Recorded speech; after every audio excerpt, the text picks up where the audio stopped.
And welcome to a merry and bright edition of Archive Thrifting.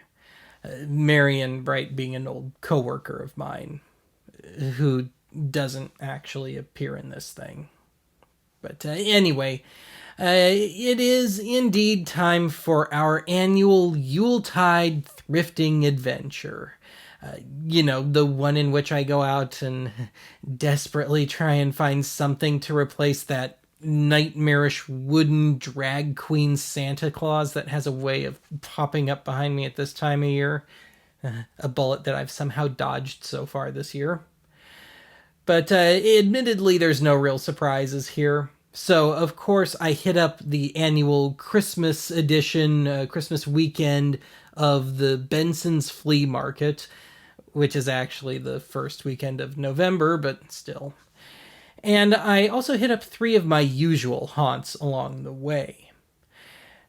If nothing else, consider this a bit of YouTube comfort food, albeit slightly poisoned.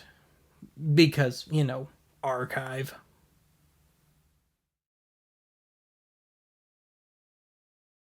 Well, they took out the ill-placed Budweiser sign, and I still had a solid dozen more beer and urine jokes. Not fair. Sometimes you wanna go where every nerd knows your name. Why do I get the feeling that's not from the real Cheers? Oh yeah, those decorations you pinned do kinda hurt a little. Jeez, what is this? Mutilate a snowman day? And that poor wooden soldier appears to be on fire. Man, we're just being cruel this year. And the ammo shortage is getting bad when you gotta hit up the flea market for vintage ammo that may or may not be any good. And it didn't matter which brand you picked up, it was $50 a box. Well, I do need a new belt, but I don't know. I don't think I'm ready to go full desperado yet.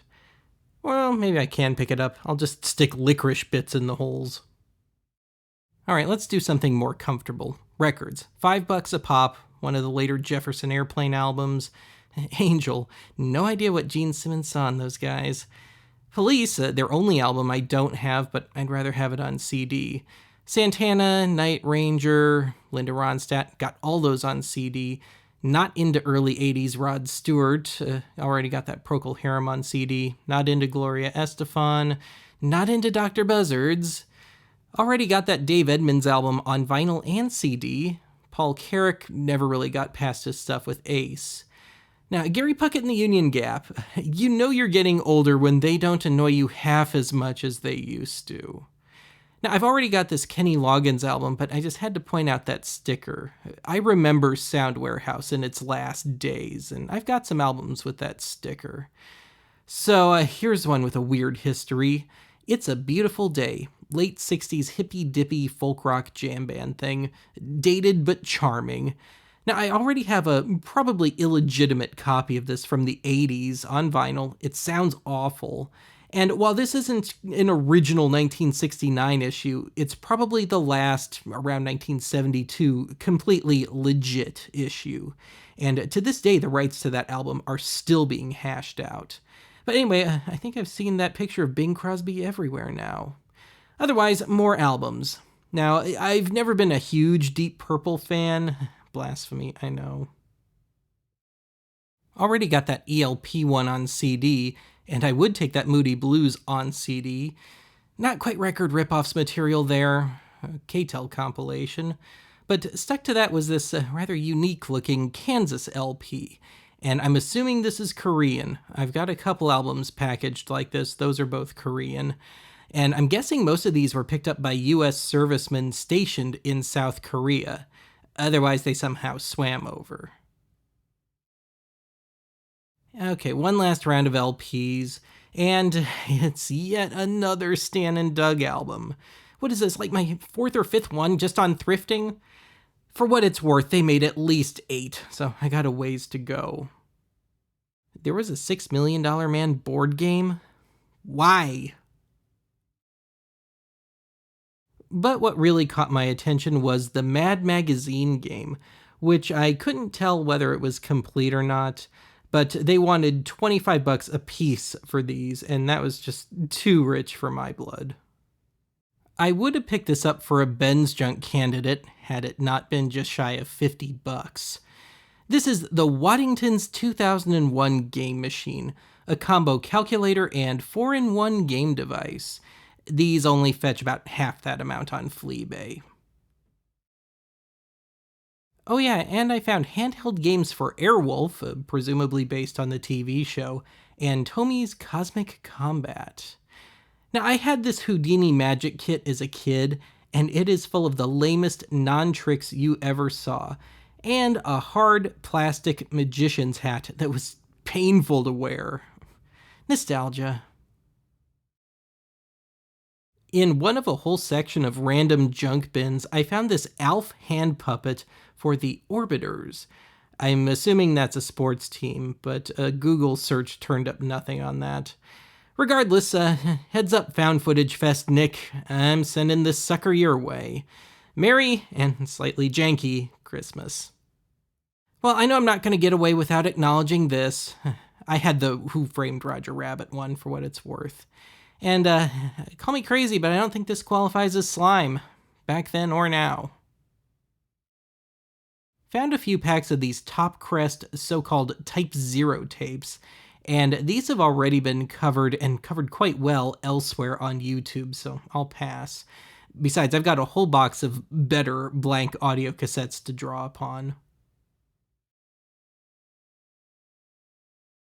Oh sure, get the kiddies into bondage nice and young.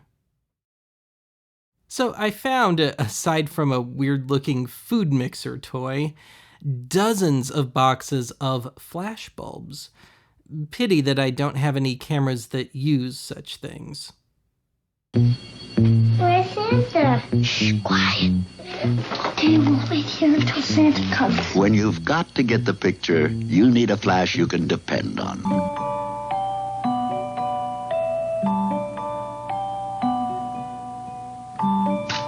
Sylvania Blue Dot, when you've got to get the picture. Well, this is the single oldest portable TV I have ever seen. It's a Sony, and it has no power adapter and no means of testing, and they wanted $60 for it. Now, this is a realistic Radio Shack Astronaut 8 multiband radio from 1971, and save for a little dent on the speaker grill, this thing was in beautiful condition. AM, FM, medium wave, shortwave, aircraft, and VHF bands, and this is the first radio of this ilk I've seen in the wild under $100. The seller wanted only $20 because he claimed the speaker doesn't work. Well, I tested it out, and the speaker is weak, but it seems to somewhat function.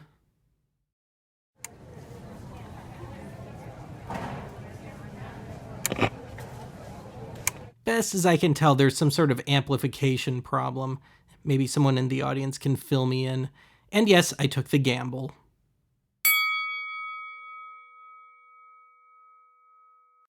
And the haul from the flea market consists of this Alf hand puppet, because haven't you always wanted to be Alf's proctologist? And, yep, no cat's remains up there.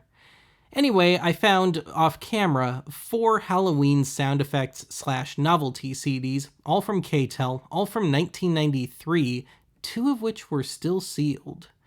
I also picked up a copy of It's a Beautiful Day's debut album. Hopefully a better copy than the one I've already got, but it's a nice gatefold copy and everything, good condition. And of course, I picked up the latest in the endless line of Stan and Doug albums.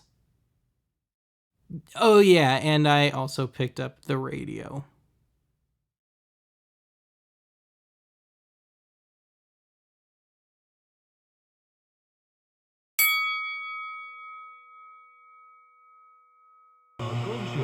On B1027. Sorlene Electric. Man, this is Storm. Hey, Dad. Good to hear your voice. What's up? Well, to be honest with you, since I retired, not as much as I'd like. Moving on to Savers, and no, the sign is no more discolored than usual. It was stupidly windy the day I shot this, and as such I shot it from inside my car, with the windows up. It's pretty well known that this is a massive pet peeve of mine. Stickers over the grooves of a record. To add insult to injury, not only are these picture discs possibly permanently defaced now, they wanted in upwards of $15 a pop. Yeah, that's a guaranteed no. And as for the standard 45s, nothing special, beaten up and overpriced to boot.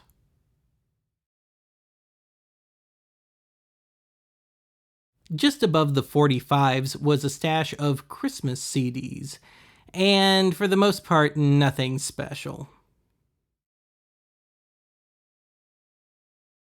Now, I never got the appeal of Duck Dynasty. I guess it's poetic I see so much of their stuff in the thrift store bins these days.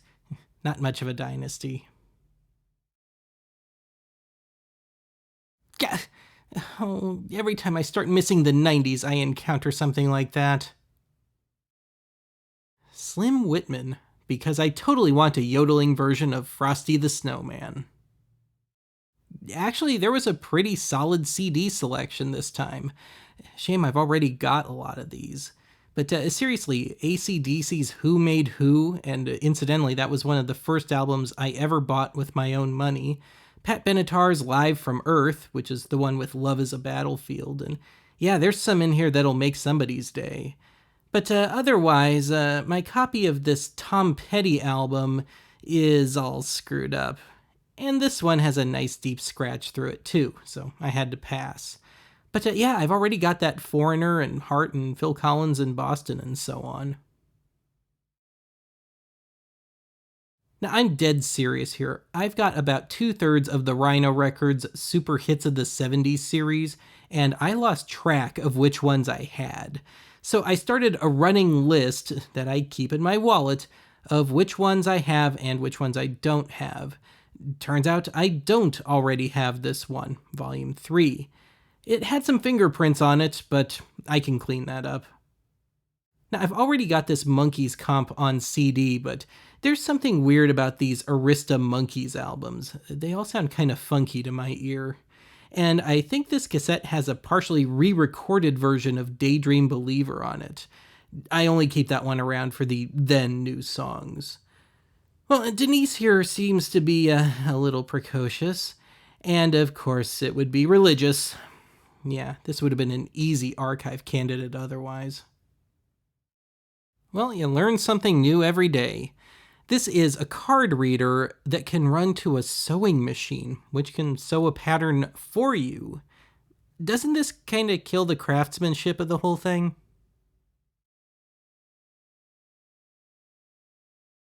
Now, I would kind of like a soft case for cassettes for my calibration tapes and stuff, but yeah, of course this is for CDs. Guess I'll keep using my old window blind sample kit for my tapes. Anyway, I don't know if this is intentional or unfinished, but I think I've stumbled onto Satan Claus. Seriously, if this is unfinished, there was no reason to abandon this project.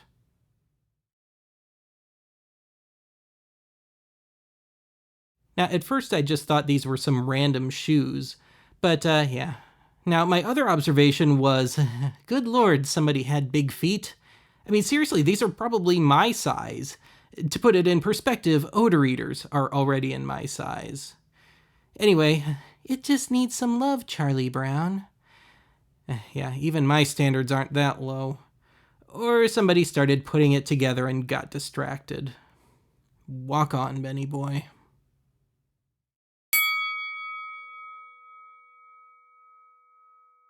And the haul from this store consists of 3 CDs, Super Hits of the 70s, Volume 3, so that's 20 down and 6 to go. I wound up picking up the Alabama Christmas album, largely because it appears to be mostly original, or at least then new songs. And lastly, one archive candidate, Rudy the Redneck Reindeer, who appears in name only. As it turns out, I've already got this one under a different name.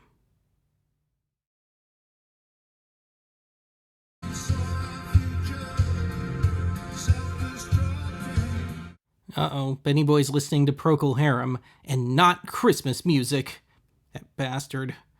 Anyway, we're at my most common Goodwill, at my usual wonky angle from the sign. I still need to replace my old Yamaha Gx76, but not with this. Somebody wrote the notes on the keys. The thing is filthy. No power supply, no means of testing, fairly low-end keyboard. Yeah, $20 is too much for something like this in this condition. Couple of random cassettes in with the Christmas decorations. One from Time Life and one from Perry Cola. Geez, it's not enough that Santa has to make and deliver all those toys. He has to be your damn babysitter now, too. Santa does not look happy. I can honestly say I have never seen these for sale. This is a Duracell Batteries point-of-sale rack. They had a couple at $7.50 a piece. Cool, but I certainly have no place for it. In the world's smallest VHS section, we've still got some gems, like this public domain compilation. 3 out of the 4 titles on it I don't have, and the one I do have was seen in the stinger to last year's Christmas episode. Yeah, I'll keep this on hand for some potential Yuletide riffing. Now, I wasn't positive at the time, but this is the wonky 1955 German version of Snow White. As it turns out, with a wraparound from about 20 years later featuring longtime kiddie show personality Chuck McCann. And of course, this would be a cheap product of Canada's Interglobal Video. And yeah, I picked it up. But anyway, an early-ish issue of Porky's here. Not a huge fan. If it were the original 82-ish tape, I probably would have picked it up, but that's the 84 issue. Otherwise, I intend to someday do a VHS vault on these guitar training tapes. Never heard of Dean Hamill, and this thing runs 2.5 hours. But it is from United American Video, one of the great public domain crap houses, so guess I'll add it to the pile. Anyway, on top of this ancient copy of Chutes and Ladders, or Snakes and Ladders if you're not American, we've got some true Benny Boy nostalgia. I owned 2 of these Domino Rally sets as a kid, and I blame these for my taste for Rube Goldberg devices. Of course, they had these flimsy die-cut dominoes that, on a good day, could only stand one way, and I also had the motorized setup car, which never worked. But yeah, I had the basic set and a haunted house-themed one, and I made some pretty sweet setups with these as a kid. But no place or time for it these days. Introducing Domino Rally. More than one set show. Domino Rally, now 5 sets to choose from. Also look for the motorized domino dealer that automatically sets up your dominoes. Works with all Domino Rally sets. And the haul from this store consists of Acoustic Dawn by Bob Culbertson, found off camera, and he's playing an acoustic Chapman stick. And given how obscenely hard those are to play, and usually still sound like crap anyway, I just had to pick it up to hear how he fared with it. But otherwise, we've got the guitar lesson tape for the VHS Vault candidate pile, we've got the 1955 German version of Snow White, and a public domain Christmas shorts tape. For our last stop today, let's hit up the ever-holy-looking St. Vincent de Paul store. This was truly the day of the Scare Tactic album. 2 from Jimmy Swaggart, this one's called The Plague, and I'm sure this went over real well with the kids.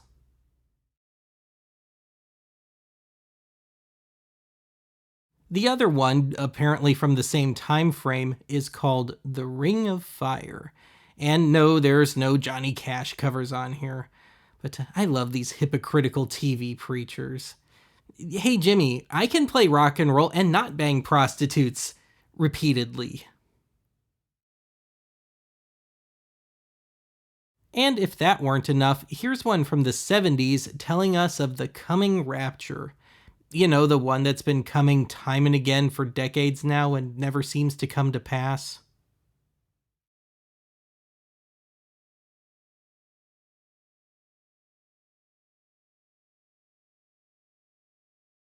On a better note, here's one from songwriter Jim Weatherly, who wrote Midnight Train to Georgia and a few other Gladys Knight tunes.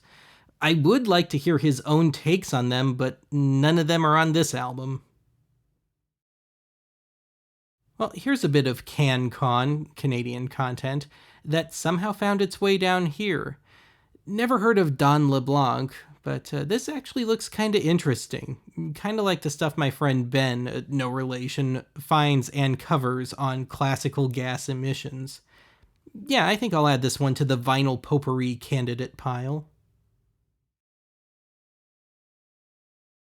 Well, I think I found the wooden drag queen Claus's cousin, complete with ugly sweater and coat hanger arms.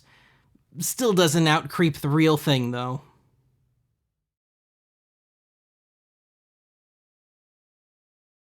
Apparently this one was so obscene they had to put it on the topmost shelf and put a price tag over its mouth.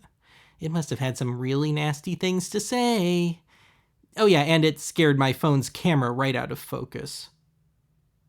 I'm getting thirsty.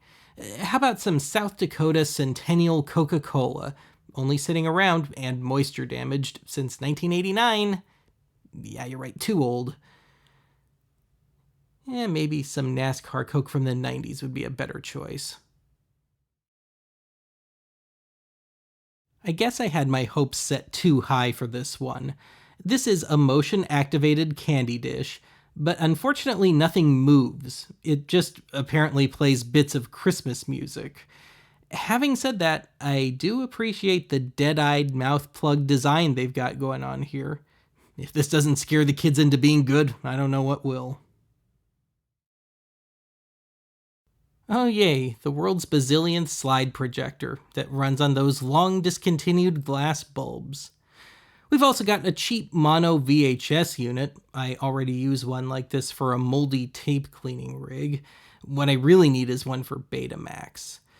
Now I would have picked this up. This is a Sony Standalone audio CD burner, but I've already got two, both higher end models than this one. But these aren't getting any easier to find, so if it works, I'm getting it. But it turns out the tag on top was only partially accurate. Now, I plugged it into a dead outlet here, but off camera I found a working one, and it powered on, but that was all it did. In the VHS section, we've got a still-sealed Scotch T120 blank from the late 80s, early 90s. But I've got a U-Haul moving box full of just blank videotapes, so I don't need any more right now. Otherwise, an old pop-and-go video title there, but I've actually picked up a few of those now. But the real gem here was this copy of The Warriors. The yellowed keep case notwithstanding, this was in pretty dang good condition. Not an ex-rental, and it's the original issue from 1979 or 80. Of course I snagged it.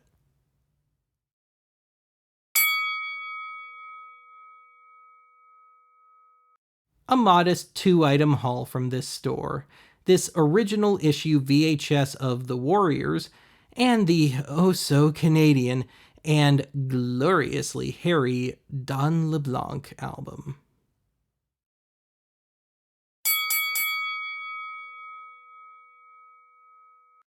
And the final haul for this episode consists of 3 LPs from It's a Beautiful Day, their debut, yet another Stan and Doug album, and Don LeBlanc. We also had a great day for CDs. 8 CDs, 4 of which are Halloween candidates, and 2 of those are still sealed. 2 Christmas albums, 1 of which is an archive candidate, and 2 more kind of everyday albums. I also snagged 4 VHS tapes, 2 archive candidates, 1 for the cult VHS pile, and that copy of The Warriors for the early VHS pile. And for the piece de resistance, the realistic Radio Shack Astronaut 8 multiband radio. And Nick, I may or may not be passing along the Alf puppet. He seems awfully attached to that radio. Anyway, the final cost of this haul came out to about $41, 20 of which was for the radio and 5 for the It's a Beautiful Day album. But anyway, that is it for today. Next week, it'll be this year's Christmas episode. I'll talk to you then.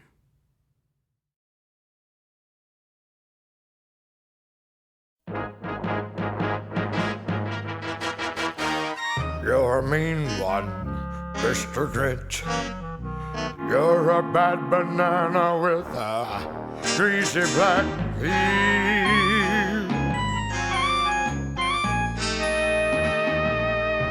You're a vile one, Mr. Grinch. You have termites in your smile.